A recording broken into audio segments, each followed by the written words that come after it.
anywhere. But at the end of the day, I'ma be SHATIMAR no matter where I am. Y'all, I had no idea of the facial expressions that I be making. Stay tuned. You're going to see my private video and then the whole video for the show. Just put flour straight in that? It gives it an extra up in the thickness. Oh? In the thickness. And the cooking. When it starts. These recruits make cooking bad look good. Just put flour straight in that? It gives it an extra up in the thickness. Oh? In the thickness. Have the cooking merit badge, but I don't know if that counted for taste or not.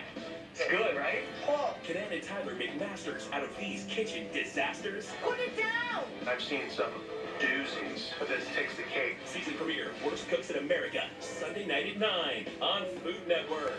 Today is January the 1st. Thank you, Lord, for sending this sign. Yeah, so the commercial that I was in came out today. There's plenty more. Stay tuned because the show is going to be crazy. And then again, this is today, New Year's Day. I look so cute. You guys. Yeah, I know I look different, but yeah, it's me. See y'all soon. Bye.